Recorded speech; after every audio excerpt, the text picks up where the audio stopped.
many people it would take to, at least that are 6'4", to stack up against the big boy. And I have to say, meteorologist Jeremy Lawan joins us now. I have to say that was not thought of by me. That was thought of by one of our reporters, Joe Kohut. So that was his wonderful idea. Great idea. We're able to share it with you here on the weekend. If it's 21 Jack Culkins long, it's probably like 30 Jeremy's long because you're a few inches taller than I am. You're 6'4". 6'4". And I'm 6'1". So, yeah, it's a really long train, a really tall train, and a very heavy one, too. You told me it was 1.2 million pounds, didn't you, Jack? Yes, sir. And how many mustaches would that be? That would be somewhere between like 186 million, 200,000, 666. So we didn't do any kind of math before this. All right, Jack. Well, tell me how many Sams it would take to create the big boy. We have a picture of our producer. Might have to look at that picture to get some measurements on this one. Our producer Sam found herself at Steamtown looking at Big Boy and enjoying the legendary train.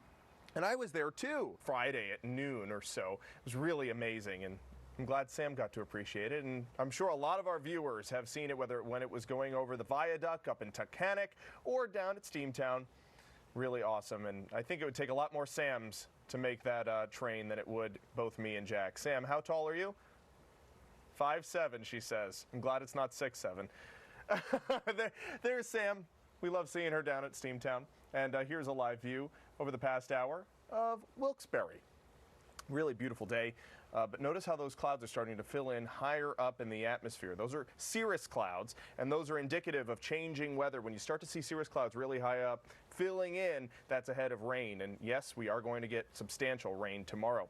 Live view of Mountain Springs Lake Resort. Just a gorgeous scene, so serene. Notice how there are no waves on that lake. That has not been the case for 3 days in a row, so really nice to see lessened winds. We only have them coming out of the northwest at 7 right now, and temperatures are nice and mild at 75. Humidity is still at 46%, so still low, but it's on the rise, and by the time we get to tomorrow, we have a really big impulse of moisture, and that'll bring the chance for some flooding rains. Winds are less than 10 miles per hour. Temperatures today right around that 80-degree mark, just a few degrees below average, but nonetheless beautiful. And here's a live view of satellite and radar. About 5% of you saw a quick strip of rain roll through Sullivan, Columbia, Luzerne, and part of Carbon County. Otherwise, most dry, and that really was quick moving. It was about a 20-minute quick shower. Even the ones that were in Monroe County have now basically dried up. Bigger picture will show you that low pressure system that we're tracking. It's currently making its way into Indiana, and that will bring us the chance for potentially flooding rains, some high winds, and also the chance for an isolated tornado, especially further south and west. I'll talk about that in a second. But today is Father's Day, and I want to wish all the fathers watching a very happy Father's Day, including my own and Jack's father too. Temperatures falling to the 60s by 9 p.m. or so. Pronounced. We're going to notice some really pronounced increased cloud cover through the night tonight. By tomorrow morning, we're completely overcast. And here's the picture at 9:30. Starting to see some showers in eastern Pennsylvania, central PA seeing the downpours. Notice how there's yellows and oranges, but no reds.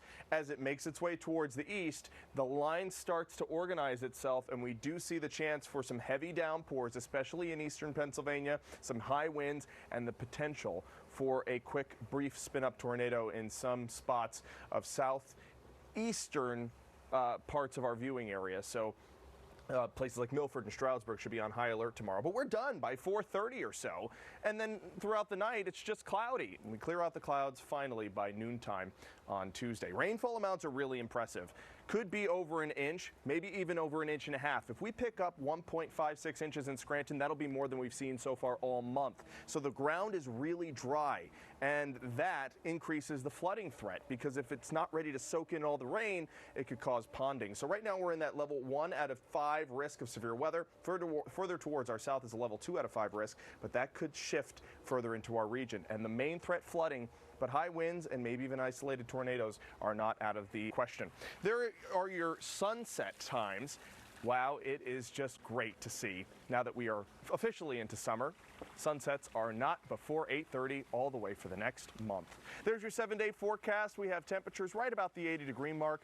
After Monday's deluge, we have a better day for Tuesday and Wednesday. Some increased chances for showers Thursday and Friday. And next weekend, Jack, as of right now, is looking nice. Good to hear, Jeremy. Thanks for laying it all out for us for the upcoming week ahead. You can